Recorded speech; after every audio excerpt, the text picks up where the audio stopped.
Hello. Okay, this is your cue to stop talking. I'm just kidding. You can talk. Actually, please don't. So, hi. First day done. Good day? Thumbs up? Who's been here before? All right, so I won't do the wave thing because you're probably sick to death of that. Okay, done it for the past 3 years. I'm going to try some new choices. So, no wave. Did anybody want to? No, I'm just going to stop. Okay. So, you want to do the wave? Yes. Juvia, let's go. Fuck yeah, that was great.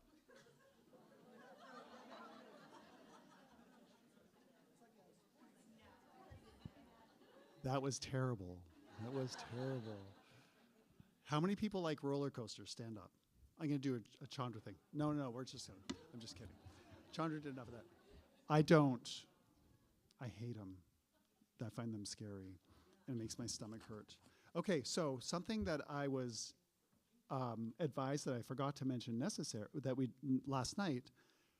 Anybody notice like cushions on all the chairs? Good thing? Thumbs up? I'm not going to ask you to do a wave. So we're just going to go with that. And also the other thing I want to point out, after much haranguing, nice haranguing, we replaced all of the loud old air conditioners with splits. So when it starts to get hot, which it isn't, thankfully, and you turn that on, you'll be able to hear each other speak, as opposed to previous years. So that's good. I also want to point out that somebody approached Chandra about doing a community circle, and she's excited to do it, and I wanted to let you know that she's going to do it tomorrow from 2:30 to 4:30. So anybody who's interested in doing a community building circle with Chandra, just show up here at 12:30, and she'll take it from there. It's a great experience. 2:30. What did I say? Not 12:30. 2:30. Thank you. I'm still David Simpson. I'm still the program director so far. And I'm really glad to be here. This is our first faculty event of the 2025 summer workshop season. And I'm very excited. We have a great lineup tonight. Tonight we're going to hear from writers Seema, Reza. Woo! And we're going to hear also from Deborah Taffa. And also from painter Pete Hocking, who's back in the corner. Seema and Deborah will read, and Pete's going to give a talk, and then they'll all come back on stage and do a joint Q&A. So think up your questions, because that's really interesting. Okay, bit of housekeeping before we start. Seema and Deborah will be signing books at the back after the event, and there are books back there by other members of this week's faculty, and there are members of this summer's faculty in the bookstore between the two halves of the gallery. Speaking of which, if you haven't checked out our new summer exhibition that just went up last week, I encourage you to do so. It's a great show. It's called To Move a Mountain, and it's curated by Cody Brown, who's a former fellow, and it consists of work by former fellows. New merch. People looked at it? Hannah, you want to hold up a t-shirt? Because they're so spectacular. Ooh. Front and back. There's a couple of different designs. Yep, that was the appropriate response. Thank you. And they're hot off the presses. So run, don't walk. Walk, don't run, because that's not safe. To get your T-shirts. So I'd like to give a shout out to the Arts Foundation of Cape Cod and the Cape Cod 5 Foundation, who support our summer public programming. Restrooms down the hall on the left. We have assisted listening devices at the back, if that would be helpful to your experience this evening. If you need one, just check out at the back and they'll set you up. And I was going to say something else, but I can't remember. It's okay. I was going to say that. That's a whole different point. But there's something else. All right, doesn't matter. Okay, and now, yes, turn off your cell phones. You don't want to be those people. Yeah, okay. I'm going to... First, I'm really happy to invite one of our summer program assistants to the stage to introduce Seema. So, Hannah, please come up.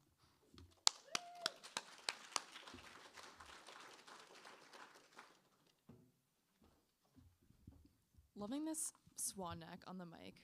Makes it really easy to adjust. Thanks, David. Yeah, so many improvements. So great to see a full room. Thanks all for coming. I'm so excited to introduce Seema. Seema Reza is the author of the books A Constellation of Half-Lives and When the World Breaks Open. She is the CEO of Mission Belonging, a unique arts organization that encourages the use of the arts as a tool for narration, self-care, and socialization among a military population struggling with emotional and physical injuries. Reza's work with veterans is featured in the 2018 HBO documentary We Are Not Done Yet. She was awarded the Koljan Kioya Patriot Award by the USO of Metropolitan Washington, Baltimore for her work with service members. An alumnus of Goddard College in Vona, she has had writing online and in print in McSweeney's, the LA Review, the Feminist Wire, the Offing, and Entropy, among others. Case studies from her work with military populations have appeared in Post-Traumatic Stress Disorder and Related Diseases in Combat Veterans. Based in Maryland, she has led writing workshops within correctional facilities, military and civilian hospitals, elementary and secondary schools, and universities. Please join me in welcoming Seema.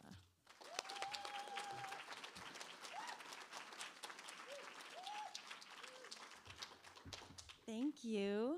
I'm so glad to be back here.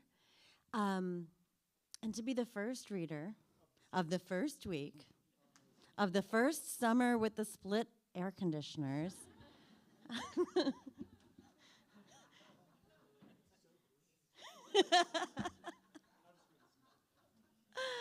And I want to read this essay that I wrote about my first time at FOC. And it begins, this is a new thing I've added, is an epigraph from a guy named Bill, who placed a comment on the essay on LitHub, which was, how does one write so much and say absolutely nothing of significance?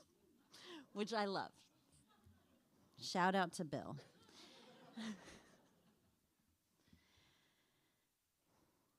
I am sitting on the bed in the bedroom that will soon not be mine. In the townhouse, I will sign away in exchange for a swift custody agreement, for the chance to move on. It is not, quote, my week, so I'm trying to stay out of the way while downstairs, my almost ex-husband is making breakfast for our sons. Across the world, in Bangladesh, disappointed by my decision, my parents are not speaking to me. I feel estranged from everyone, including myself. I feel my sadness acutely, a cold core of pulsing fear, and also the chattering thrill of reaching the edge of the mapped territory of what I'm supposed to do. Downstairs there is clanging, the children's high voices, their father's low responses.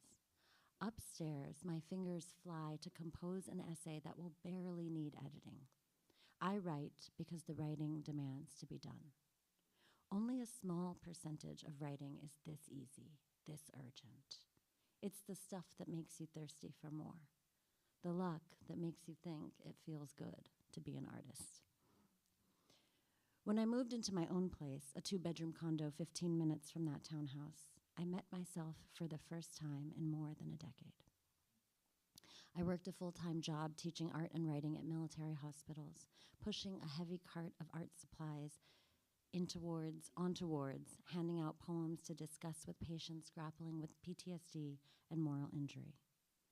Newly divorced, a full-time student, and dealing with the sudden death of my father, I did my reading in the very early morning hours before getting myself and the children ready for the day, edited on the sidelines of soccer games, and wrote on the bus to and from work, and on the weekends without my kids. I was writing on the edges.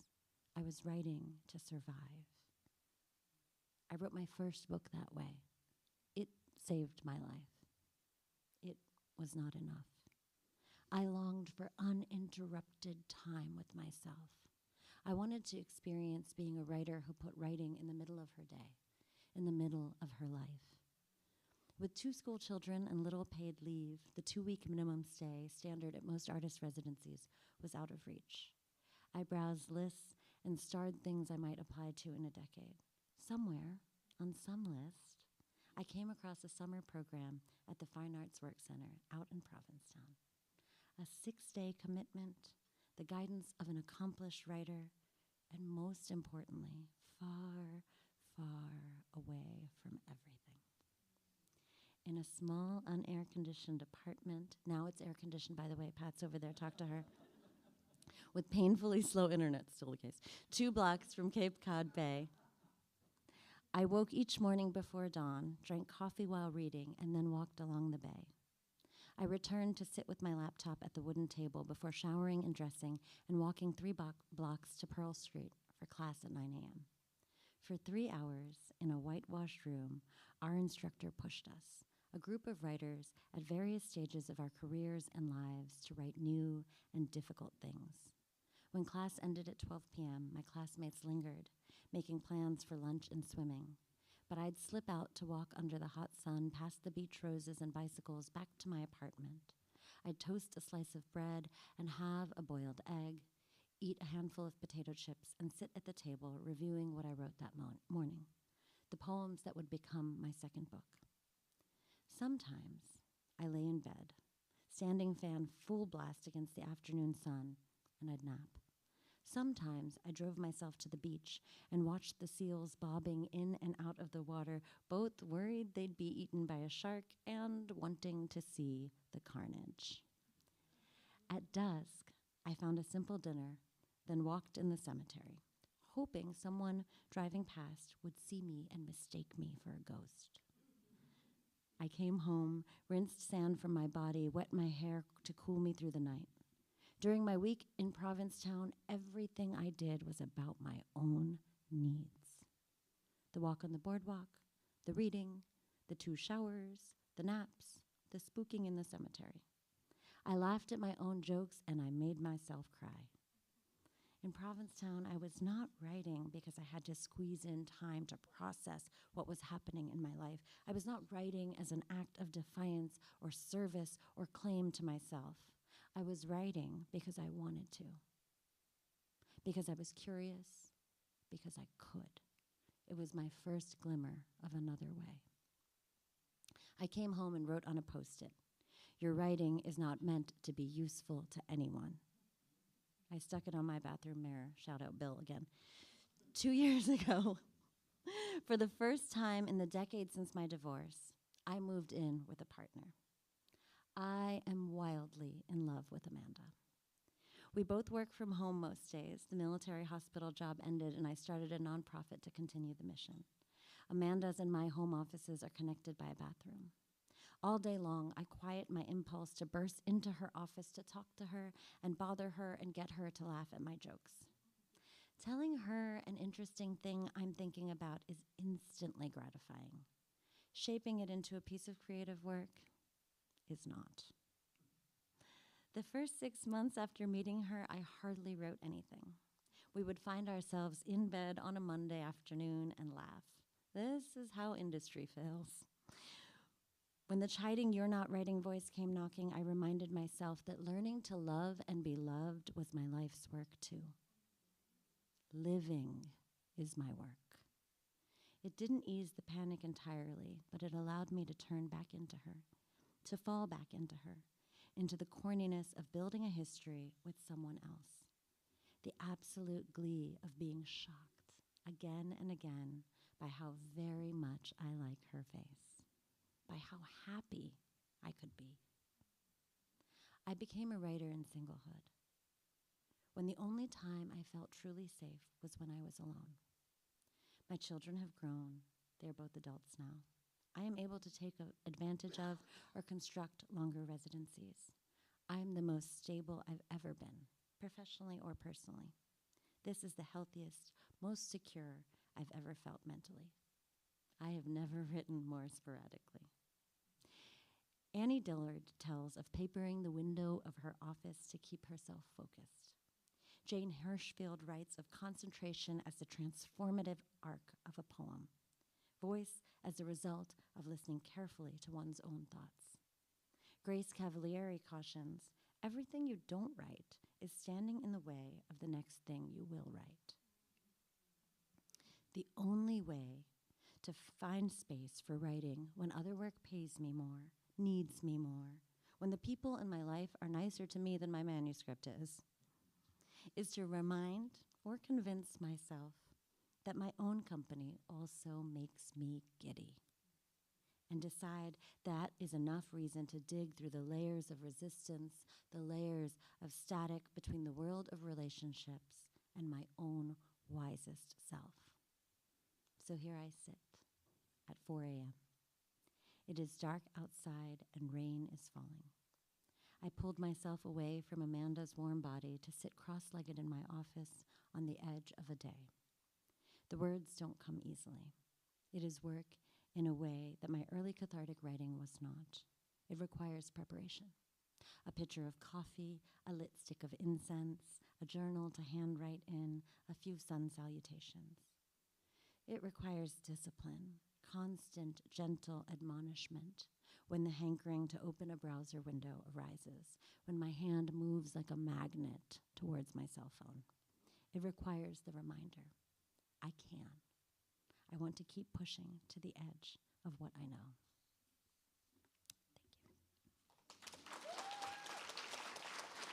Thank you.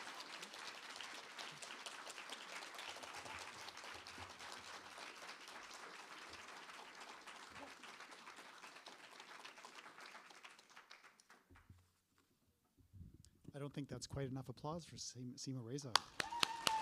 Woo! Thank you. Beautiful. Now I'd like to invite one of Deborah's students, Lise Bulk King, up to introduce Deborah. Please, Lise, come to the stage.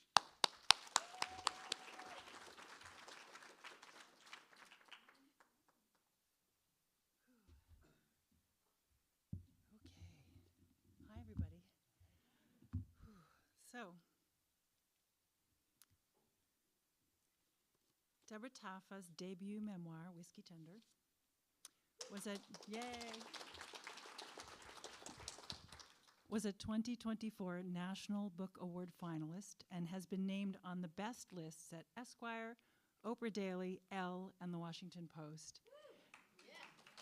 And in February, I was thrilled to see it listed as the best books to read in February 2025, was it 2025, in the New York Times, which, yeah, so.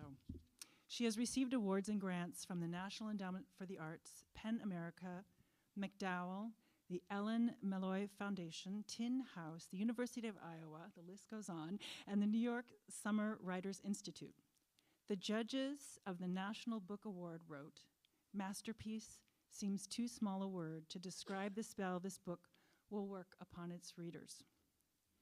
In softly haunting, breathtaking prose, Deborah Jackson Taffa evokes another America, existing before and alongside the one we all know too well. This magical book, intimate and collective, ancient and fresh, appears just when the world needs it. A vast and gentle roar of, it doesn't have to be like this. Suffusing page after compelling page.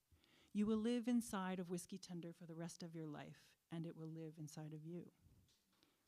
Taffa received her MFA in Iowa City, a citizen of the Kwatsaan, did I say that right? The Kwatsaan Nation and Laguna, Pueblo. She's director of the MFA Creative Writing Program at the Institute of American Indian Arts in Santa Fe, New Mexico, and I was absolutely gobsmacked and thrilled that she ended up here, of all places.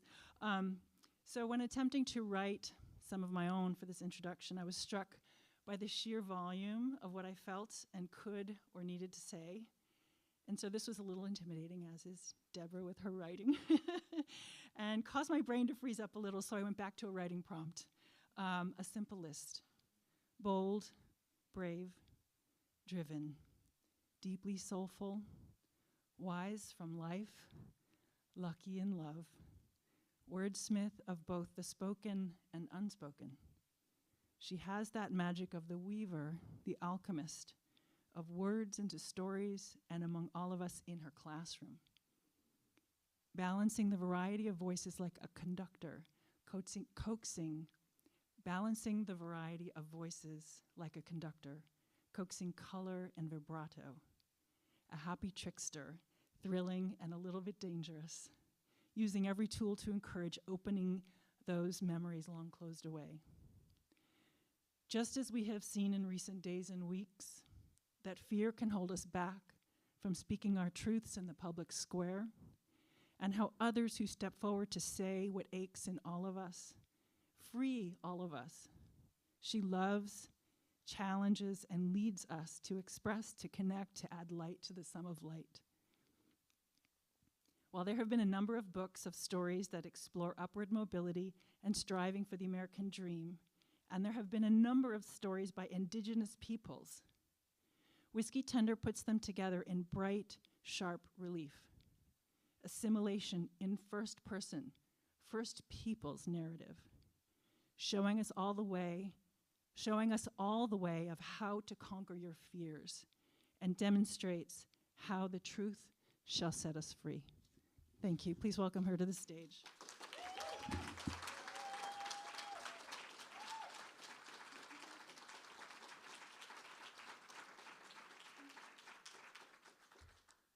Lise, that is too generous. And David makes this look so easy, but I tell you, I run 3 residencies a year, and it's exhausting. And I can't believe that you and your team do this week after week after week. It truly is a magical place, this, and I feel very lucky to be here. And I think that it's very dangerous for writers to think of themselves as a success.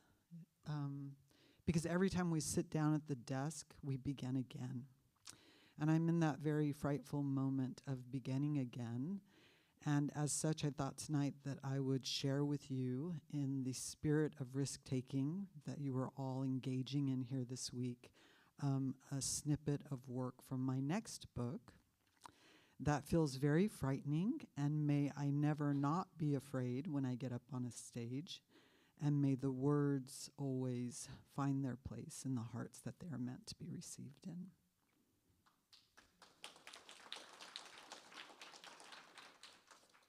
And so tonight I'll read a little snippet of this.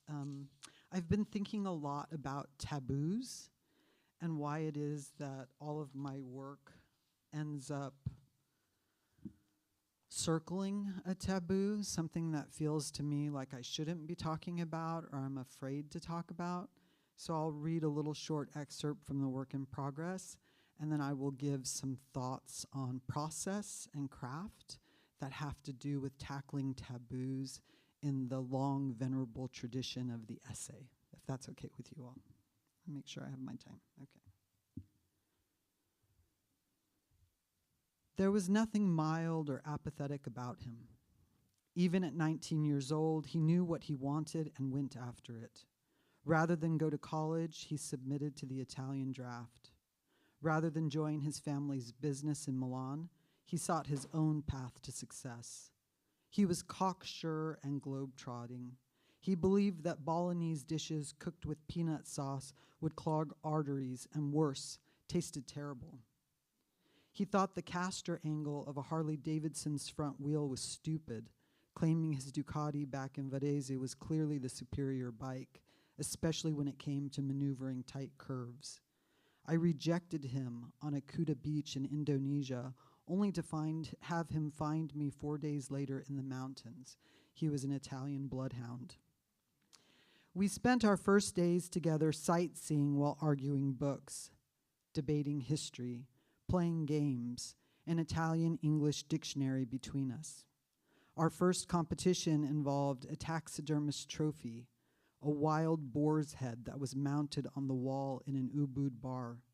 The object was to take a small metal ring hung from a string on the ceiling, pull back on it and release so that it swung towards the face of the boar, curving up and landing on a tusk. It took Simone 10 tries. I hooked it after only 1 and immediately saw that he loved the way I could beat him. Part of what he liked about me was the fact that I was outdoorsy and tough. When I told him I'd climbed one of Bali's tallest volcanoes with a couple of German boys the day before meeting him, it made him jealous. Determined to do something sporty, he insisted we go back to the beach and try surfing. It was a day of swallowed water. In the end, depleted of upper body strength and drifting out to sea, he saved me, told me to lie on my surfboard and hang on to his ankles so that he could tow me to shore.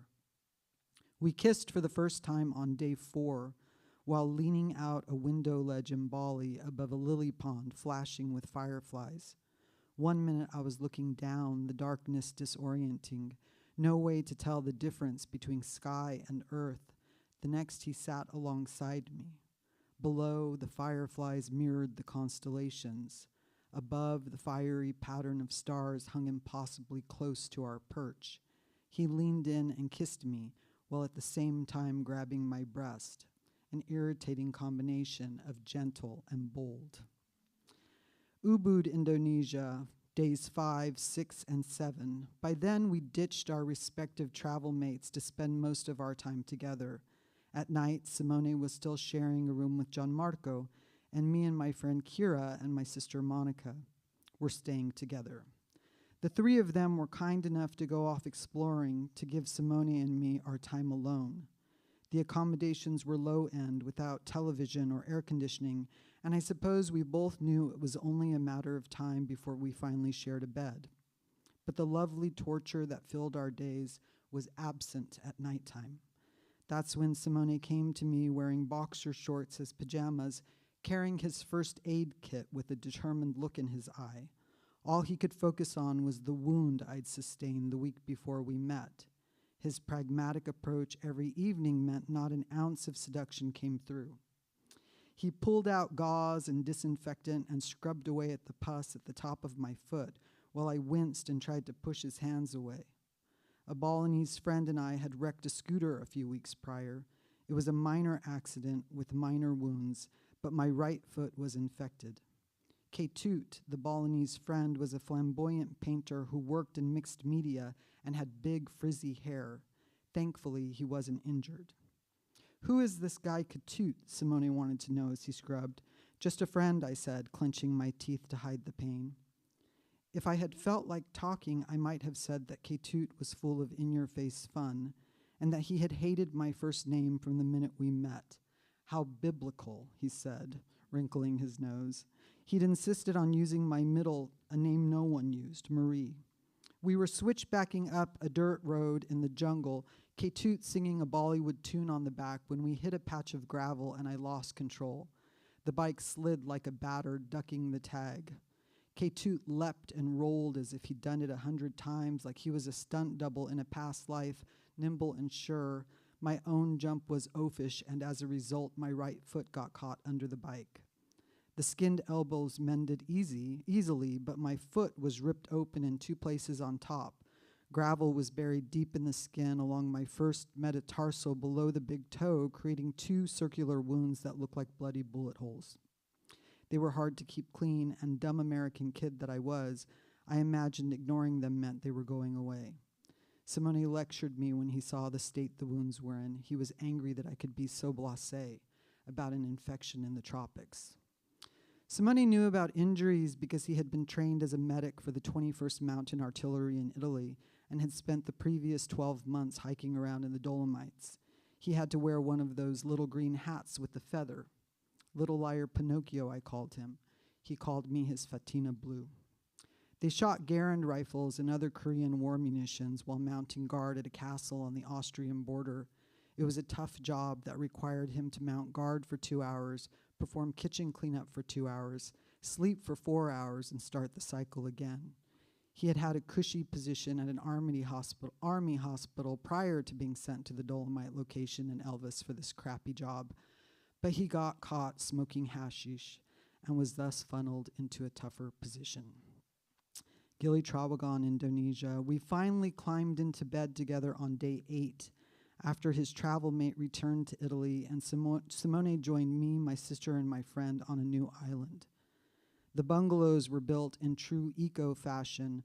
Gray water was used for landscaping, solar panels ran the generator, and insects were kept under control, as the guidebook claimed, by a crack squadron of mosquito-hating ducks. The owner puzzled together mosaic windows out of colored glass, and each bungalow had one such window in its bathroom. Simone and I returned from the beach every afternoon to make love and bathe, rainbow light stretching over our skin in the tub. Those early days of lovemaking on that small island were tireless. We were only interrupted by the need to know more about the other's life. All I could understand of him was what he recounted. I'd never been to Italy, and we had no cultural references in common. I listened to swashbuckling tales of wrecked motorbikes, of summer afternoons spent sailing on Lake Como, of a ski school that his parents sent him to every summer, starting the year he turned 7. I didn't even know the Alps had glaciers that could be skied in July. I was young, inexperienced, in awe. Simone, on the other hand, had started vacationing solo at the age of 14. With his older girlfriend and much older friends, he simply bought a train ticket to France or Spain, paid to have his Ducati placed in the cargo hold, and went. They toured the countryside together, pitching tents along the way. No drinking age in Europe meant they sipped wine and dined together like a grown couple, like old lovers comfortable in each other's habits. I was devastated as I pieced it together. While he'd wandered through museums in Barcelona, I was being dragged to catechism classes in preparation for my Catholic confirmation. While he watched his girlfriend frolic topless in the Calabrian surf, I went to Disneyland in the back of my father's car. Sweaty with lovemaking, I stared at the ceiling as he snored. I imagined the older ex was beautiful, voluptuous. I realized for the first time how vulnerable we are when we really want someone. I snuck out and went for a run in the rain. When I came back, I slipped into the other single bed, needing space to think and sleep without the intoxicating smell of him. When I awoke the following morning, he was sitting beside me, a devilish grin on his face. One look told him everything. One look said he felt it too. The condom broke on day 10 and again on day 12. We rented a motorcycle to get to an artisan market one day. He drove, I sat on the back. At a traffic light, he twisted to look at me. The helmet hid his mouth, but his eyes told me he was grinning.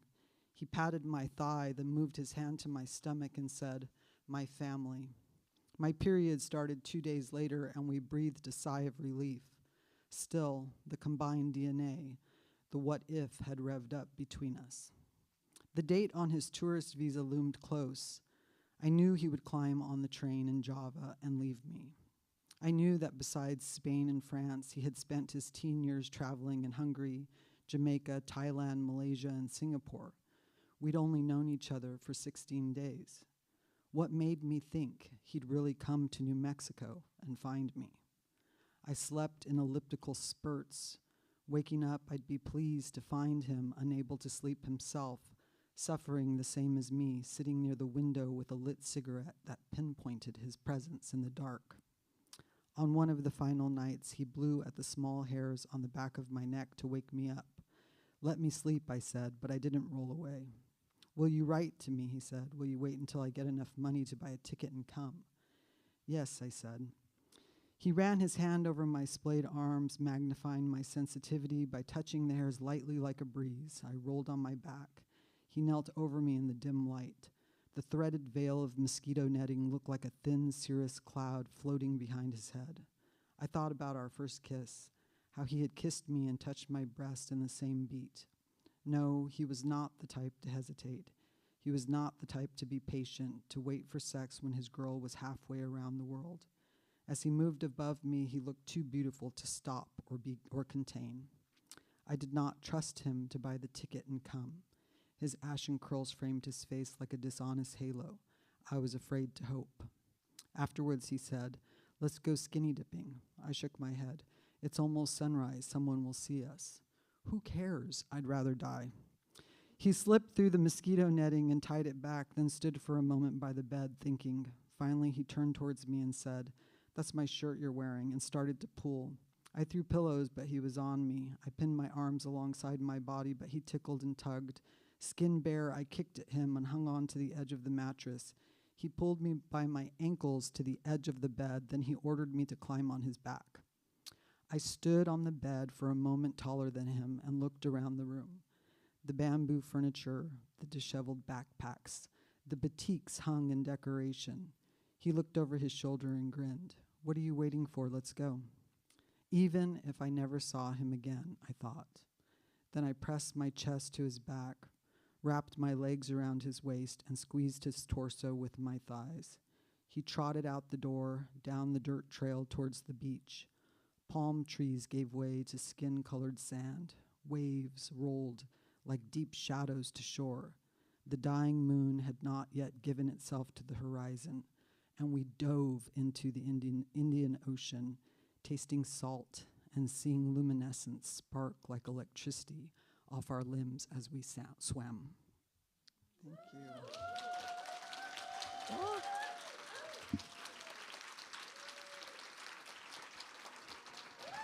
Scary. Still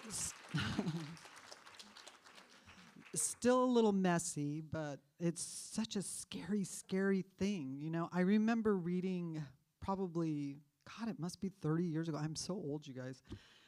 This book by Simon Ortiz, who's an Acoma Pueblo poet, called Woven Stone. And there's an essay in the introduction, and in the essay he says that his first wife, with whom he has a lovely poet daughter named Sarah Ortiz, was a blonde woman. I think her name was Miranda or Melissa, and how in the throes of their divorce she got angry at him and said, you know what, you never wrote about me.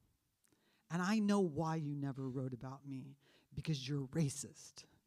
And he breaks down into this kind of thought process where he says, why is it that indigenous people are so obsessed with blood quantum? Like for me, if you've read Whiskey Tender, you know that with a Native American father, 100%, puro sangue, and my mom is Chicana, which is, in fact, a combination of Mexican tribes and Spanish conquistadors, but she didn't want to be thought of as indigenous.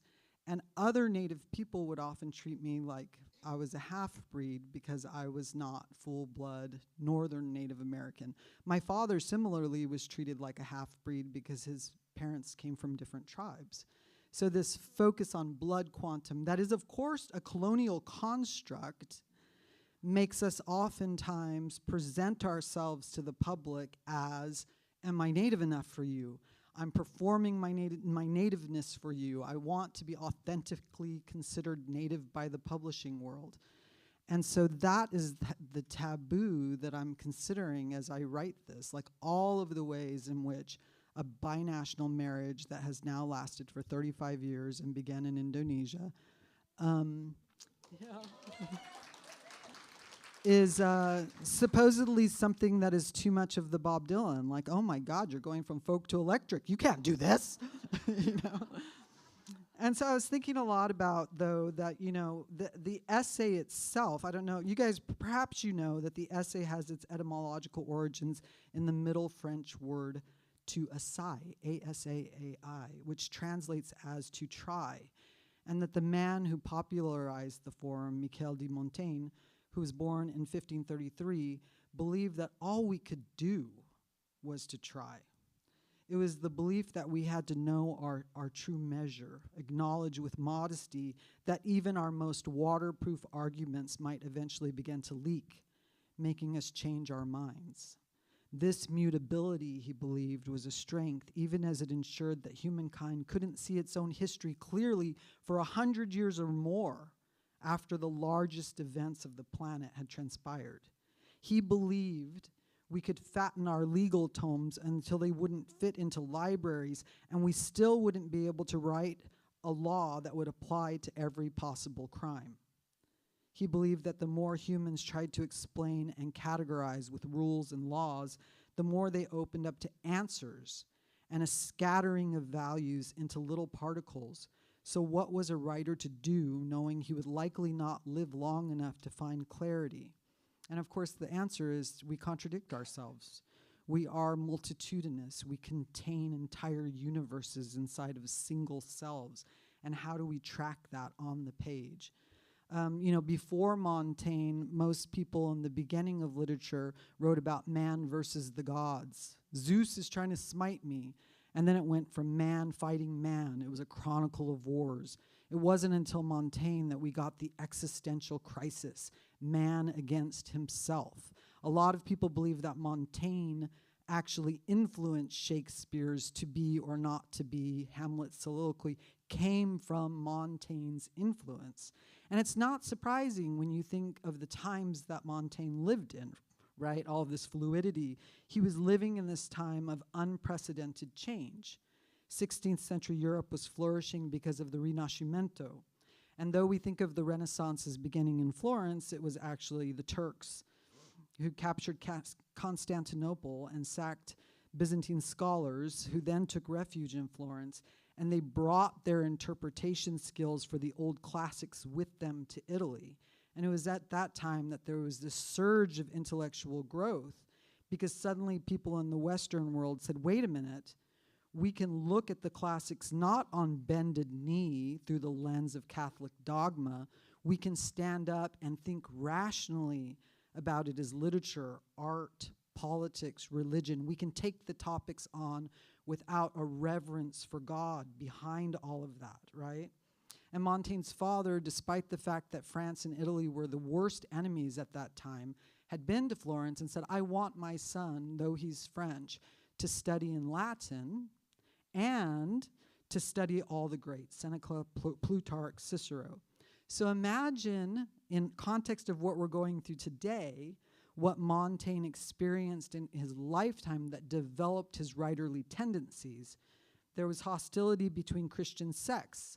The Protestant Reformation hit France hard in the first half of the 1500s, and the Huguenots or the Calvinists made strides into this new rich, wealthy class, and the Huguenots believed that the sacrament of communion was only symbolic, while Catholics believed that the bread actually turned into the body of Christ. The Huguenots believed that faith alone would save you. Catholics said there had to be faith and good deeds. This culminated in the St. Bartholomew Day War when the Huguenots were massacred. So Montaigne, sitting around his dinner table, had two sisters and a brother that became Protestant. He himself and three brothers and a sister remained Catholic. Sound familiar? Everybody's fighting at the same table in this period of time over a political divide. Then you add to that the historic inventions of that era. Gunpowder. The Gutenberg press was invented in 1440, but it didn't become ubiquitous until Montaigne's life, which meant that the Bible was being distributed in various languages to the masses, and suddenly people could interpret for themselves what they thought that it meant, right? It was the beginning of the modern systems of international finance, ocean-going trade fleets, money-based economy. They discovered the new world, right? And so peasants lost their land, and money became concentrated in the hands of the elites. Homelessness and vagrancy were on the rise. Towns experienced a sense of crisis trying to deal with their poor. By the end of the century, a peasant almost never saw meat, and many of them had reached such a state of despair about the future that they engaged in widespread revolts. Class tension took over, and Montaigne said, I am out of here. I was a mayor for a while, and now I'm not going to do that anymore. I'm going up into my tower, and I'm going to write on my post, know thyself. He famously retreated to his tower because he began to see that we live in a radically contingent and temporal world. And he did not believe anymore in this idea of timeless values and static ideals. He believed that political discourse had to be framed in the notion of contingency and fortune, and this thought pattern is the inheritance that the essay is under. This notion of temporality in all of his work means that when you write, you are trying to think about knowing your true proportions, moderation, self-discipline in the act of writing itself, becoming okay with contradicting yourself, and trying to be self-regulating, or what I like to call thinking people. So I always try to choose topics that have a conundrum in them, that doesn't allow me to kind of create a platform and give a message. F. Scott Fitzgerald is very famous for saying, the test of a first-rate intelligence is the ability to hold two opposing ideas in mind at the same time and still retain the ability to function. And I love that. And just as closing, I would like to illustrate, as you search for your topics, looking for those things that needle you, and that no matter how long you write towards them, there could always remain a sense of something unresolved at the heart. I can give you an example. In Whiskey Tender, I write about the Kwatsaan Yuma people, my tribe, for whom the idea of not venerating the material world means more than anything else in our tribal traditions. So much so that when we lose people, we're not meant to inherit what they have left on this planet. So we dig a big pit and we burn everything that belongs to them. My great-granny was the oldest Native woman on the reservation in 1987. She didn't die until her 90s. And so there was a grandfather clause for her home because the government has since outlawed it. But she was still allowed to burn her entire house to the ground with all of her regalia inside of it, which to me was devastating. And I could not understand it. And I wanted to revere the traditions of my elders, but it was so devastating to see. And then I learned this. My Aunt Vi told me that one of our most central ceremonies, the ceremony that we practiced annually forever, that one year when my grandfather was a young man in his 20s and 30s, the family that carried the song, the clan that brought the song to the ceremony, lost both the grandfather and the father in one fell swoop before they had taught the song to the younger generation. And the elders, including my great-grandfather, went into a meeting and discussed it, and when they came out, they said the ceremony's over, because the song is material itself. And we're not going to cling to something because ceremony only matters until the world has evolved so much that it's no longer good medicine for what we need. And they let it go. And so in the book, I'm trying to preserve a history that holds as a belief that preservation is not necessarily a good thing. And so seek and find your essayistic topics. Look for what bothers you and for what you can never resolve, and it will be a very rewarding life for you as an author. Thank you.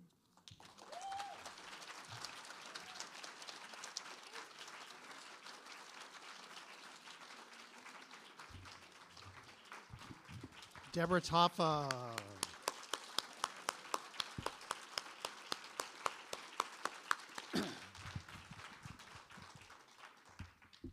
One thing I love about the Work Center is how I am inspired every day by the bravery of people who get up and read new things and show new things, both on the faculty nights, Monday through Wednesdays, and also, and even especially on student night on Thursday night. And I want to remind you that the sign-up sheet is in the lounge. How many people have signed up?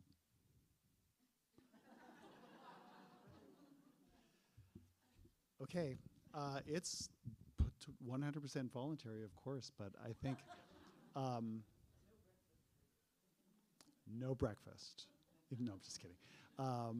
I highly encourage you to sign up for student night. I promise you won't regret it. You look around you. You have the most embracing, validating audience that you're ever going to have in your life. And you won't regret it. So, and it's brave and it's scary, and that's all the more reason to do it. So it's right across the hallway. We can break for a couple of minutes if anybody wants to. No, I'm just kidding. We won't do that. Next, we're going to hear from Pete Hocking, who's been teaching here for a while. I'm so grateful that he does. Before I invite the person who's going to introduce Pete to the stage, I want to point out that some of you may know that we're kind of doing a revamp of our online programming, and one of the things that we want to do is create more opportunities for visual artists.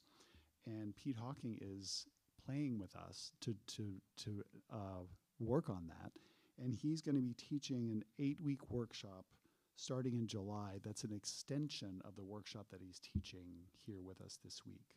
So if you're in Pete's workshop, you will have the opportunity to sign up for this 8-week workshop and continue the work that you're doing with him remotely online. And he's highly experienced teaching online. He's very good at it. And if you're interested in learning more, Jennifer will be reaching out to you as people who are signed up for the workshop to tell you more. But if you want to learn more, you can talk to me after the event, and I can give you Jennifer's email and you can reach out to her. I highly encourage it. It's going to be fun. So, but without further ado, I'd like to invite up to the stage one of Pete Hocking's students and beloved member of the Falk family, Beth DeLoggy. Please come up and introduce Pete.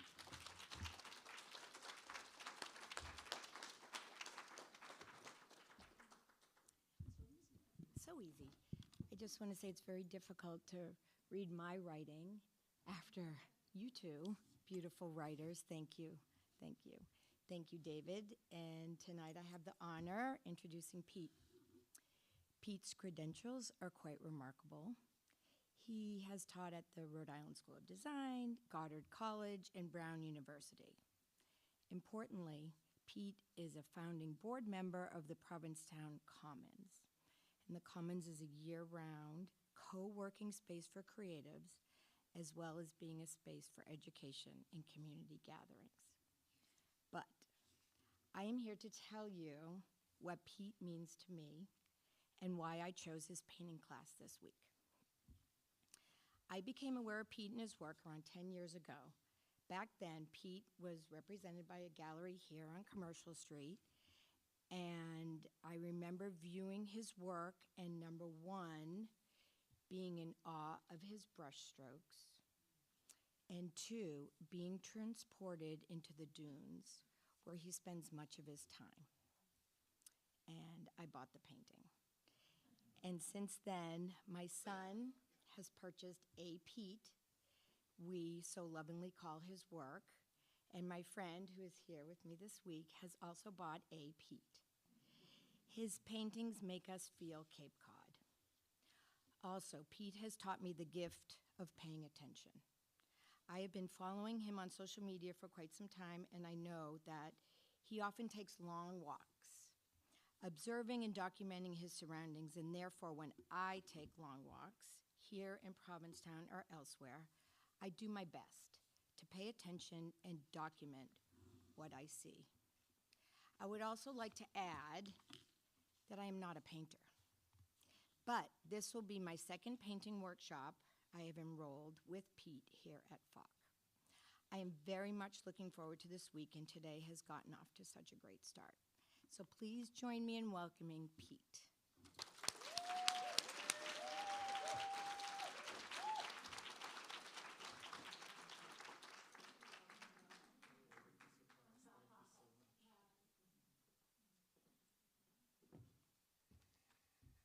Hey everyone. It's just lovely to be here, and I want to, thank everyone who works at the Work Center, who makes this possible for all of us. There's so much running around every day, just making sure everything is perfect, and not to mention all the running around that actually got us here. So thank you all very much.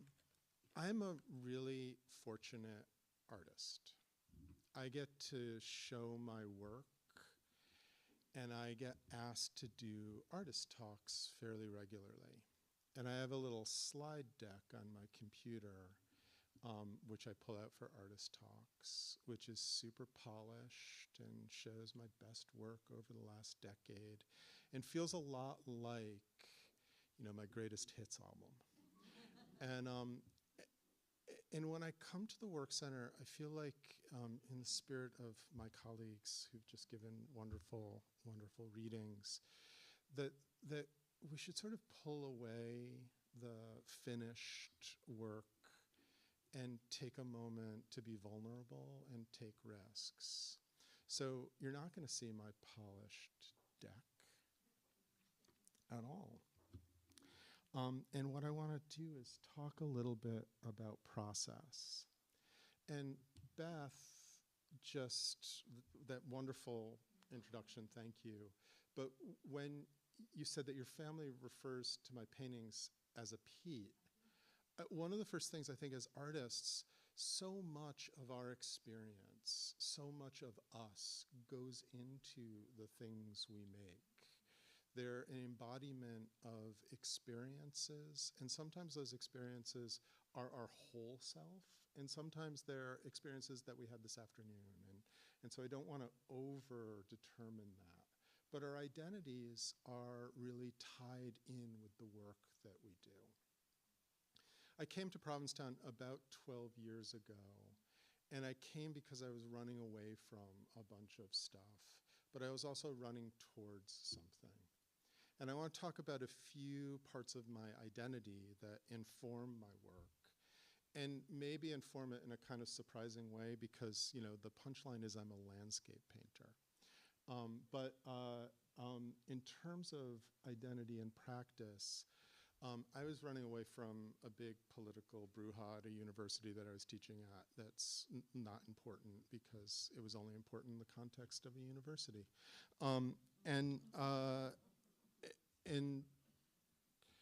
But I also, as that was coming down, I learned my birth mother's identity.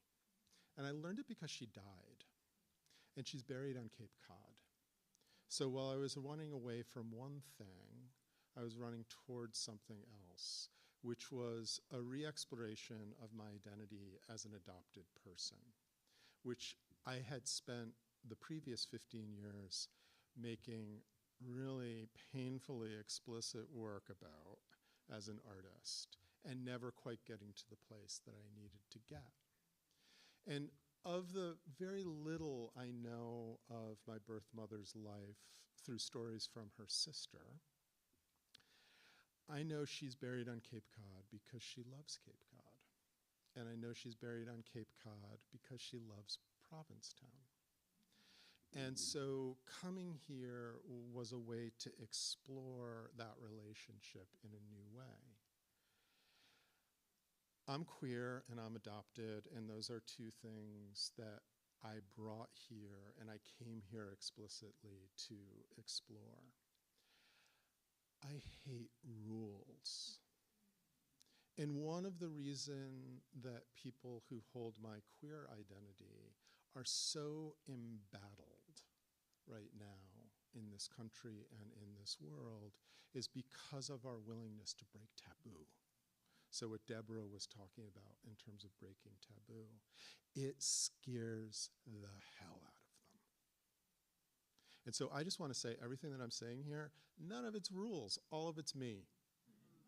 And some of it is rule breaking on my part, but most of it is the way that I found my way. So at the core of my adopted identity, and this is not true, this is one of those like, it's not true for all adopted people, but it's true for me as an adoptee. I have always felt displaced, misplaced, and out of place. And the step towards Cape Cod, where my birth mother is buried, was in fact a search for place. And that search for place, as so many things in my life has been like tripping in the dark in the most sort of dopey way possible, not having a plan. But I recently switched galleries, and I am with a wonderful gallery in Wellfleet, AMZehnder Gallery. And it is a gallery that's relatively new. It's in its 5th year. And Anne-Marie Zender, who is the owner of the gallery, has been trying a lot of new things over the last year. And one of the things she tried was having winter shows in Wellfleet. And, you know, the Outer Cape has sort of a reputation of like clearing out at the end of the summer, which isn't entirely true. But with Wellfleet, it kind of is still. And it's a very quiet town. And I was like, sure. Like, you know, so in the last week of December, she invited me to have a February show. And I was like, February? That's a million miles away. And then suddenly it was New Year's. And I was like, shit. And I had to fill the whole gallery. Like it was a big show. And so for 4 weeks, I just got into my gallery or my studio, and I just worked every day making a body of work. And it went up, and it was lovely, and it was successful, and there are people in Wellfleet in the middle of the winter who knew. And it was a very lively few weeks. And as that show was coming down in mid-March, Anne-Marie came to me and said, guess what? You're going to open the season on Memorial Day weekend. And I was like, oh, that's like not a million miles away either. And I went back to my studio. And so consequently, from the 1st of January to the 1st of May, so 4 months, I made 75 significant paintings. And it exhausted me. And all that works up or in the world in whatever way. So what I decided to do today was to show you what I've been working on in the last 2 weeks, since June 1st. So these photographs are not polished, they're not color corrected, they're from my iPhone, they're shaky. I tried to do some stuff. But this is the corner of my studio and some of the work that I've been working on. And I show this, and I say 75 paintings, not to show off, but to talk about process, which is the process of having to make a lot of work in a short period of time was incredibly useful to me for breaking bad habits, for making the work precious, for overthinking it. I had to get it done. And it's pushed me in ways that's opened up my work in new ways. And consequently, in the first 2 weeks of June, I have made, there's like 55 new paintings in my studio. And they're not all done. This is kind of a process wall to show you different kinds of explorations. On the right with these small, 12 by 12 inch and 8 by 8 inch paintings, I'm working out compositional ideas. I'm working out what it means to be in the landscape.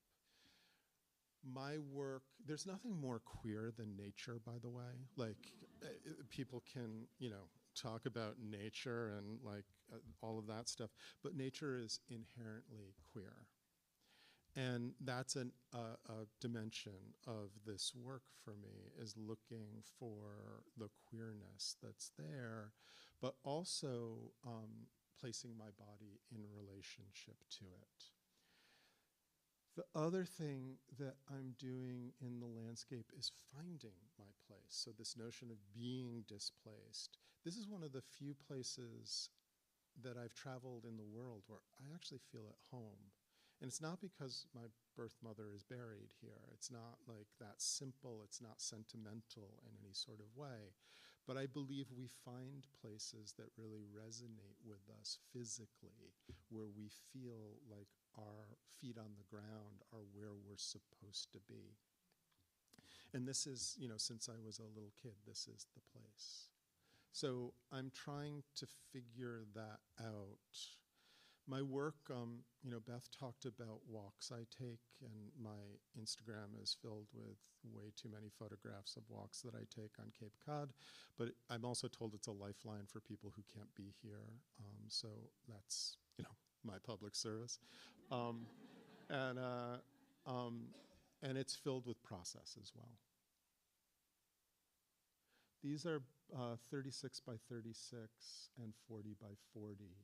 And I'm interested in what it means to move through the land, what it is to walk through it, what's the speed of walking, what is it to catch something in your peripheral vision, but what is it to be immersed? What is it to be held and embraced by the place?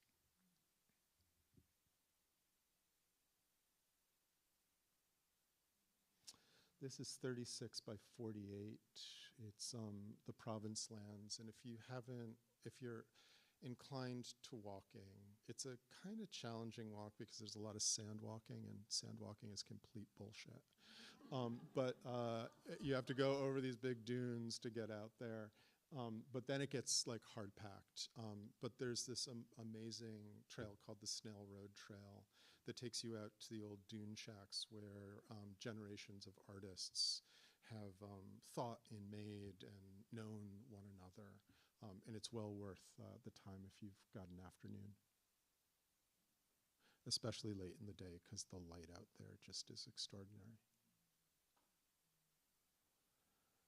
A couple more of the same place from different points of view. I'm really interested what it means to make work from the same place but turning 10 degrees. What does it mean to take little turns to see the world in a radically different way. I talked about this morning in my workshop, which is called Painting Between Place and Memory, and is really my effort to bring the idea of memoir, as in writing memoir, that we make work from memory, into the realm of picture making.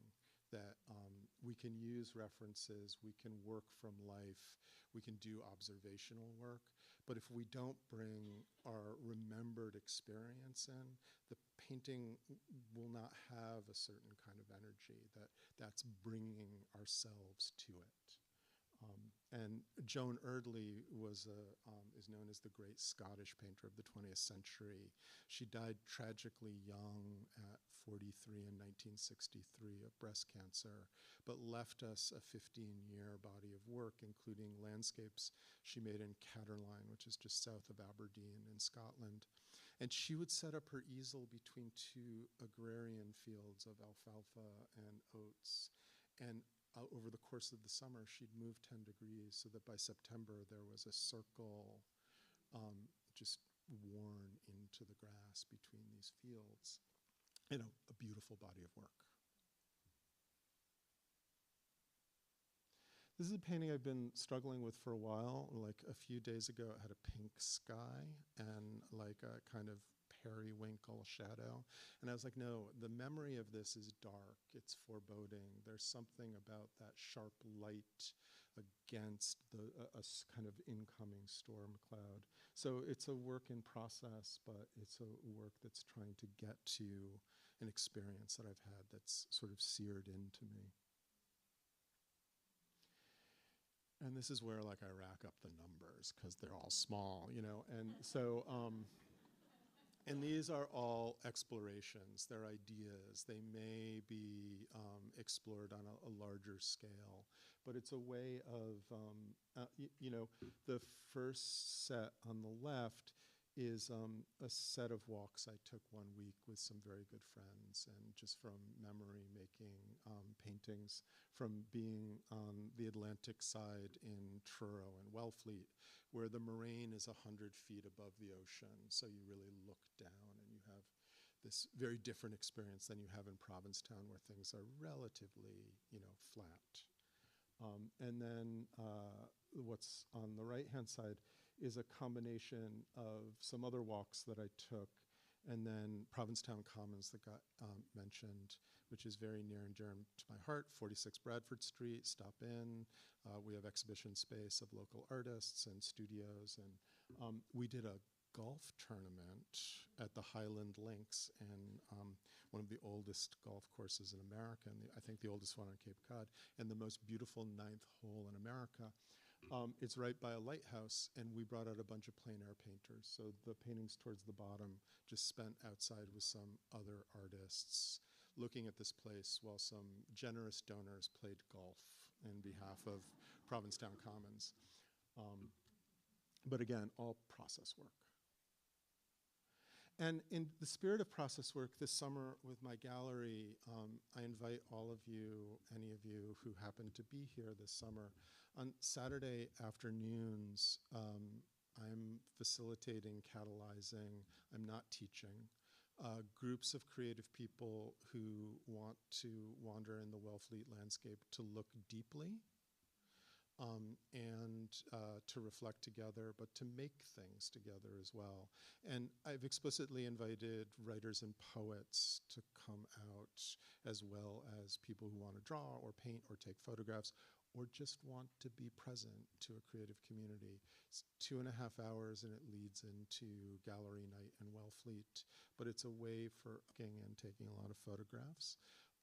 But you know, just in doing that with a group, a small group, intrepid group of creative people, I've enlivened the possibility for new paintings, new spaces that I want to explore in my work. I'm documenting those field work on a blog that I put together several years ago.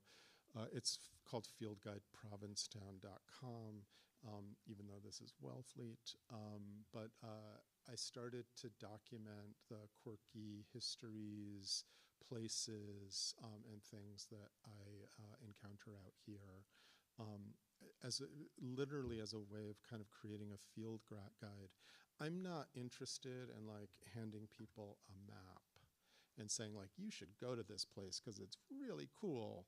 What I'm really interested in is the spirit in which we enter into a landscape, a place, a set of relationships, and how it is that we're open to discovery and open to transformation by entering into a place and allowing it to wash over us.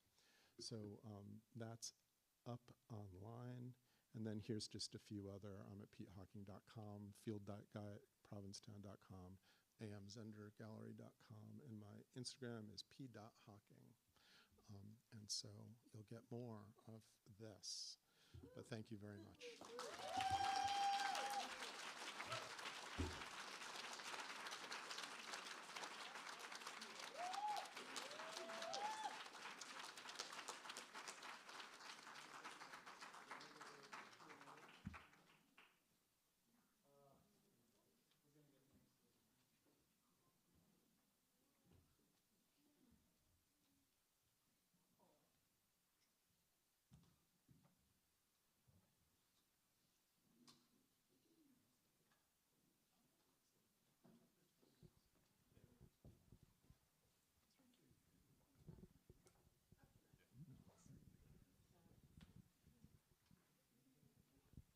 So we're at Q&A, and if you have any questions for any of our speakers, the only thing we ask is if you wait for Hannah to get to you with a mic, because we're live streaming this and people are watching at home and they can't hear your questions unless you're speaking into the mic. So is anybody, looks like we have a first question. Hi, thank you. Pete, I wonder if you can speak more about what you mean about landscape being inherently queer. Oh, yeah. So, I mean, we all know environmental science, and then there's a subfield of ecofeminism, and there's a subfield of ecofeminism which is called queer ecology. And people look at this sort of question of how queer experiences play out in ecological spaces and environments. And the truth to me is that these spaces don't ever, they don't cohere to the rules we want to place on them. They don't, conform in a way to human shaping of what they should be. They're always surprising. They're always transgressive. So you think about something like out here, like the weather. We're very conscious of the weather because the weather hits us and it literally transforms our landscape every time a big storm comes out. It's transgressive that way. Another example of it is we all grow up watching cartoons where there's the boy duck and there's the girl duck and they have a baby duck. And then if like biologists look at ducks, and ducks will go with anyone. Geese, there's this whole study that just came out about geese, that gay male geese steal eggs from straight, geese couples. And apparently the baby geese that are raised by two males have a higher flourishing than those in traditional marriage. So there's a great book called Queer Ecologies, which is a set of essays, and you can explore this in all sorts of ways. It's a rich field, but it's a really niche subfield.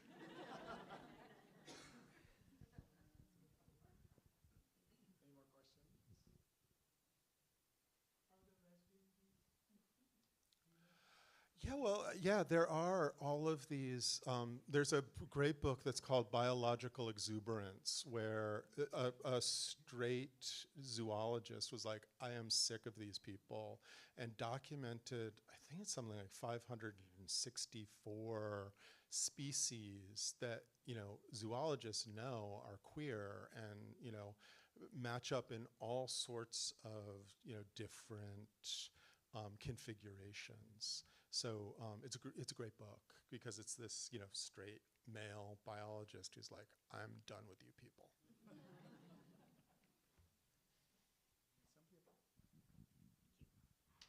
This question is mostly for Pete, but for the authors as well. I'm curious about perhaps how your work has evolved over time. So, like since, you know, RISD, you know, undergraduate school and perhaps even MFA, and how that has transformed your work, and what makes it change, if in fact it changes. Well, I'd love to hear everyone talk about Sure. this. But what I'll say is, as an undergraduate, I was painting landscapes, and I wasn't super conscious of why. I just liked it. I like being outside. I have a sense of connection to space. And when I did graduate work, and a lot of painters in my generation have the same story. It was an era where, like, your faculty would say, "Oh, painting's dead. Why are you doing that? You don't want to do that. You want to do something conceptual." And so you had to create a conceptual hook for the work. And so my conceptual hook was this, what I alluded to, the painfully obvious work around adoption that I did. So for like 15 years, I did figurative work trying to imagine a biological connection. Because that's one of the things about being adopted is you often don't know anyone to whom you're biologically related, and everyone around you is talking about, like, I've got my mother's temper, I've got my father's eyes, like all of that stuff, which is very much in our culture. And I have nothing but love for, but I had no experience of. So I made all of these double self-portraits trying to imagine myself as my biological father. And, it was interesting. It was useful to my development as a human being. I'm not sure as an art project it was all that great. And when I came out here, I was actually writing about my birth mother, and I was working on a book, and I have a manuscript, and yeah, it's in a drawer. But I got invited to show some paintings, which meant I had to make some paintings, and I started to make paintings here. And it took me a while because I started painting town, because that's what I saw a lot of people painting here, was like streetscapes. And I was like, oh, I guess that's the thing you do here. And then I just realized it's not really what I'm not really interested in the human-made ecology. I'm much more interested in the tension between the human and the non-human. So I went out to the dunes. But how's your work evolved over time? I think what I read was a little bit about this movement from, I think, early writing. For me, there's this sort of, in memoir, in poetry, in performance poetry in particular, that sort of like Olympics of like grief, like how bad was it for me, and like I think that it was, like Pete said, really important for me to face those things. But I reached a point where I was like, actually now I'm reaching to make things worse for the page. Like I'm doing this thing, and it's a feedback loop.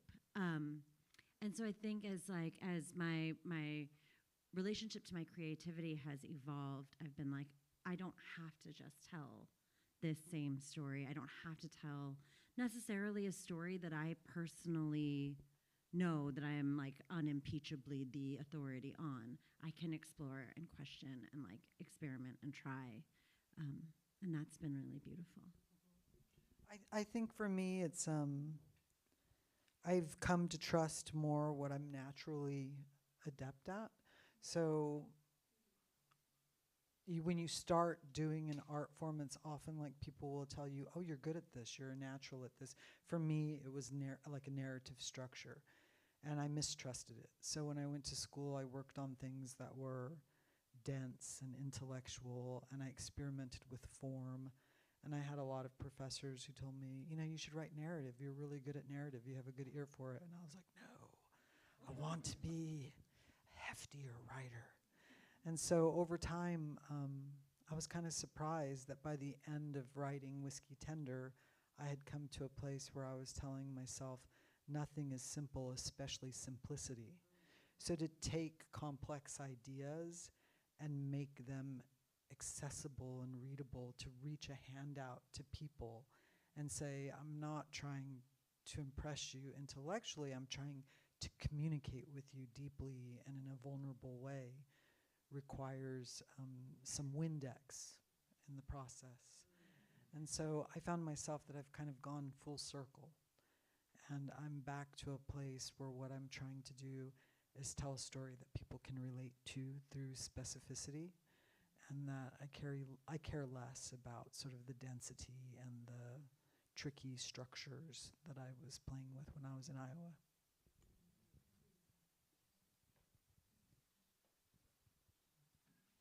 Okay. Oh, it's working. Okay. It's mostly okay, sorry. This is mostly for Seema, but I was curious. You were talking about in orientation the other day how you're currently working on a novel and you haven't done that before. I'm just curious to know how different your mindset is when approaching the novel versus a memoir or poetry, and how your process changes through those different forms.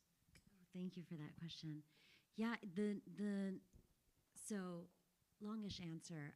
A few years ago, my grandmother asked me to write her story. And actually, last time I was here, I showed this performance piece that I did about that. She asked me to write her story. And then maybe like a year ago, no, maybe November, I went back to Bangladesh, which is where my grandmother is, and read her some of it. And so I read her some of it, but I was like, listen, I need you to know that I'm like looking at this whole story. Right? It's not going to be just you as a hero. I want to look at the whole family sort of system. And I read her a part of it. And Homegirl says, actually, no. And for like 24 hours, I was like, oh, no. I spent 2 years like trying to fit it into this weird form because I was like, didn't know how to approach it. And then this like total burden lifted. She'd placed on me the responsibility to devote my creative life to her story, right? And then she said no, and all of this space opened up because I was trying to force this thing that I was not called to do. And this novel just showed up.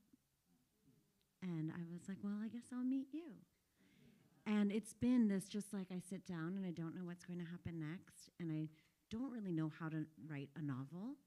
And yeah, and so it's been a very different process because I'm not, I mean, you're never fully in control of making creative work, right? There's something else there. But like I really don't know how this story ends. And it's just really, it feels like it's being revealed, and it's really exciting. Thanks for that question.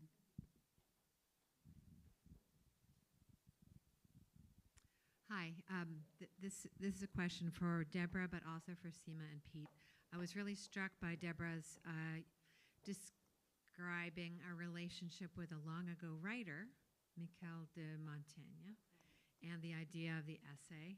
And it seemed as if he was a friend of yours from the past, you know? And I thought that may be one of your friends. Do you have another friend from the past? And Seema and Pete, I'm also curious about that, about you. So I feel like a mentor, not from our current time, but someone who, well, you know, maybe it would be good if they were here now. Yeah.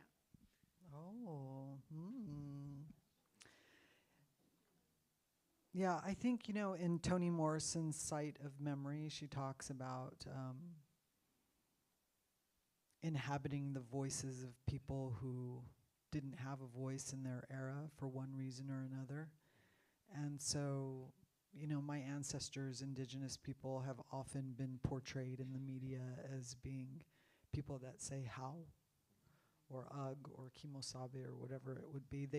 They're not given voices because if they had been given voices, they would have countered the concept of infinite growth and capitalism. They would have pushed back. They had opinions. They were not allowed politically to express those opinions.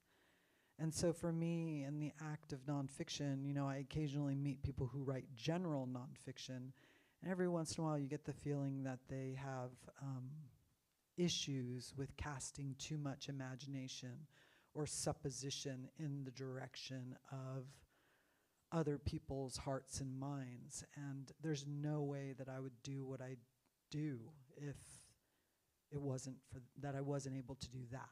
Do you know what I mean? So there's sort of a dreamscape that I create when I'm writing that forcefully tries to understand my forebears. So people like Red Cloud and Geronimo and Crazy Horse, and think a lot about how much they love this country, how much better they treated this land than we do today. And the fact that there was a mini ice age, you know, at the advent of colonization from all the death, means that those voices, they're out there still in the dust, in the dirt of every horizon. And by some weird chance and miracle, I was born to this legacy that is simultaneously the richest and most beautiful things that I could inherit, and also the most painful. And so that is responsibility, I guess. So I think a lot about, you know, and Michel de Montaigne is important to me. You know, I gave a talk on the indigenous and the environment in France, happened to be in Bordeaux, showed up at the building, and they were like, oh, Montaigne's grave is in the basement. And I was like, what? I went down there and took a selfie with Montaigne's grave. Because, you know, genuinely, I'm not trying to be prescriptive to other people. I think that artists work by a system of rewards. And for me, the reward comes from not knowing what the answer is and knowing that perhaps there will never be a satisfactory answer for me. What does it mean that I have my children now are binational kids who are always trying to figure out where they fit? What is their place in the world? I've created suffering in their lives because of this person that I loved. And I wouldn't change that, but have I made my peace with it? No. Will I ever? Probably not.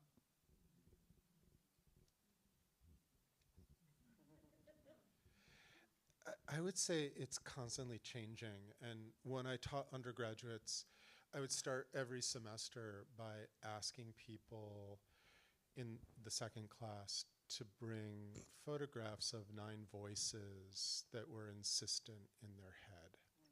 And I would do it with my students every semester. And, you know, there was the first time I did it, I was like, yeah, put that file somewhere where you can grab it for next semester. And I realized I did it every semester and the voices were always different because I was evolving. And it was like, who did I read last month? And but, you know, Joan Ardley, who I mentioned a moment ago, is someone who travels with me because she's elusive and mysterious, because there's not a really, her letters largely got destroyed by her family because she was a lesbian and they didn't quite know how to deal with that.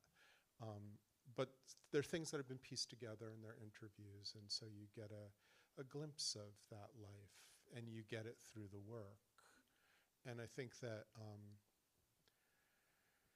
say this a lot, you know, a lot of times artists find their way because they love making things, they love the materiality, and I mean that with writing too, there's a kind of materiality to it. But you have to immerse yourself in the journey of other artists to fully, you know, find yourself, because there's breadcrumbs all along the way that you can pick up and can, you know, provide sustenance. I really don't have a good answer for this one, so I'm gonna not say much. I go to known haunted places and beg for the ghosts to come, but I'm too thirsty. And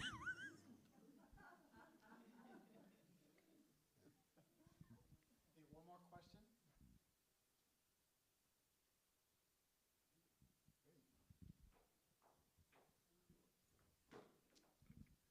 This question was for Pete, but I was wondering, there's like kind of like an archiving nature to your artwork, especially like with the paintings, archiving the landscape, your experience there, but then also the like photographs and the online website, and just like how that like influences your practice. Like how does like archiving like exist within your art practice? I love an archive. I love the kind of incompleteness of archives, that they seem to put together pieces to a cohesive picture or idea, but there's always spaces in between. And I think that those spaces in between are where we step in with our experience and interpretation. And so, you know, and archives are unwieldy in some ways. That when I was at Brown University, I did a fair amount of oral history work, and I worked with the archival library, and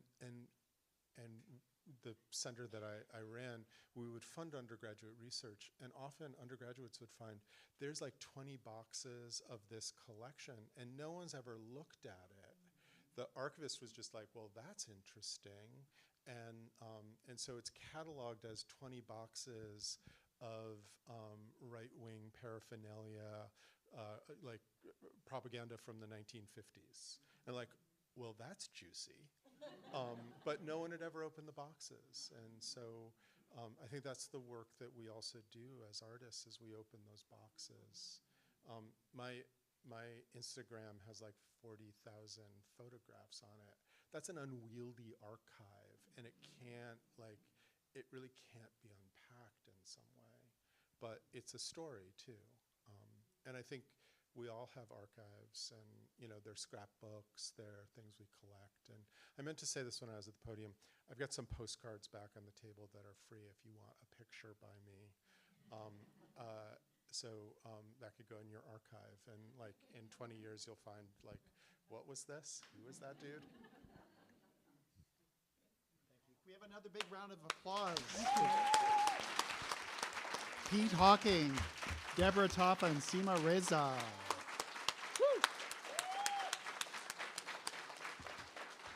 Remember, Deborah and Seema will be signing books at the back, and books are for sale, merch for sale. Check out the exhibit in the next door. It's really wonderful.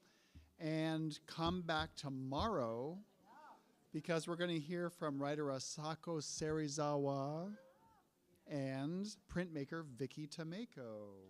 Woo! Thanks, everyone. Have a great night. Thanks for coming.